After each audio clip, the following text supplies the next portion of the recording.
As festas juninas são tradicionalmente conhecidas como festividades populares. Tudo começou com uma homenagem a São João, comemorado em 24 de junho. Primeiramente como festas joaninas. Num ciclo futuro, outros santos reverenciados pela Igreja Católica no mesmo mês também foram lembrados. Santo Antônio, dia 13, e São Pedro e São Paulo, no dia 29. Padre Renato Colber Betim, pároco da paróquia Nossa Senhora Aparecida da Vila Oliveira, em Rolândia, falou sobre as tradições da igreja e as tradições populares. Muito bem.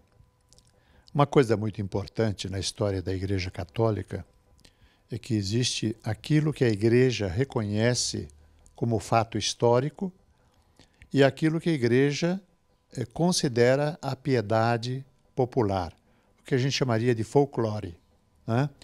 Então, por exemplo, no dia 13 de junho nós temos Santo Antônio de Pádua ou Santo Antônio de Lisboa.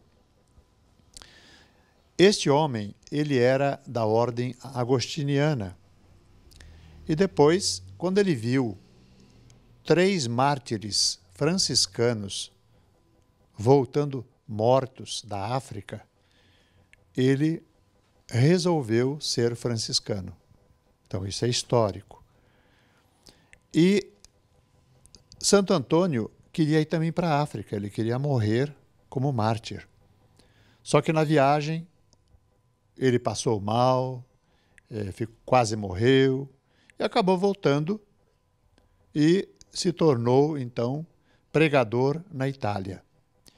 Ele chegou a conhecer São Francisco de Assis, e São Francisco de Assis, vendo a sua inteligência e seu alto poder de pregação, permitiu que Antônio fosse ordenado padre, porque Francisco não queria que os franciscanos fossem padres, ele queria que todo mundo fosse pobre, simples, repetindo, aliás, inclusive o que o nosso Papa hoje, Francisco, ele fala, né? Então aqui nós temos, na questão de Santo Antônio, aquilo que é histórico e aquilo que é popular. Na história de Santo Antônio fala-se, por exemplo, do pão de Santo Antônio. A igreja reconhece isso, porque em todas as igrejas franciscanas se continua distribuindo o pão de Santo Antônio no dia 13 de junho. O povo aí tem aquela brincadeira de colocar o santo de ponta cabeça, né? Para ver se o santo faz com que a pessoa case. Mas isso é piedade popular. Padre, depois de falarmos de Santo Antônio, o próximo santo a ser comemorado no mês de junho é no dia 24, São João. Fala um pouquinho para a gente de São João. Então, é uma tradição na igreja de que ela fala sempre da morte daquela pessoa. Comemora-se o dia da morte. No caso de São João Batista, é o único santo em que nós comemoramos o dia do nascimento. Portanto, 24 de junho. São João Batista, nós chamamos de o precursor. O último profeta antes da vinda de Jesus. Portanto, João Batista é aquele que dizia: eu sou indigno de desamarrar as correias de sua sandália. E dizia mais, está na Bíblia, eis o Cordeiro de Deus. Os seus próprios discípulos, André, por exemplo, quando viram Jesus passar, João Batista apontou, eis o Cordeiro de Deus. Padre, e o último que no mês de junho é comemorado seria São Pedro, que na mesma data também é o dia de São Paulo, dia 29 de junho, no final do mês. Muito bem. Então, aí já é mais história mais concreta, digamos assim. Nós sabemos, através da Bíblia, o que São Paulo e São Pedro fizeram, né? Nós comemoramos nesse dia o que nós chamamos de Cátedra de São Pedro, né?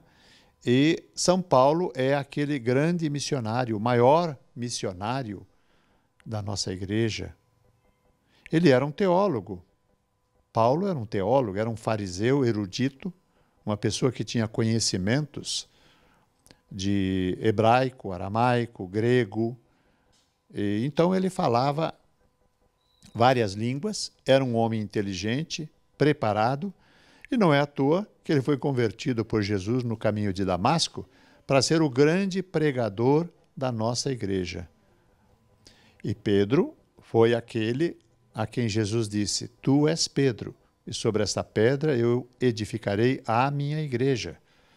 Portanto, eles são as colunas da nossa igreja, que começou em Jerusalém, mas chegou a Roma. E nós lá temos os túmulos de São Pedro e São Paulo, comemorando o fato de que eles são os primeiros grandes pregadores, e nós os reconhecemos como santos na Igreja Católica.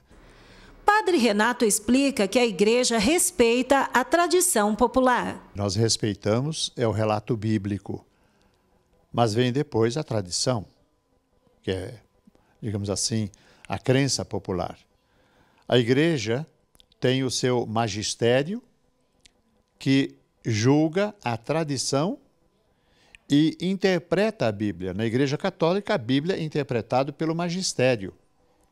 Nós não dizemos que cada um tem o Espírito Santo para lhe dizer o que deve fazer ou não fazer.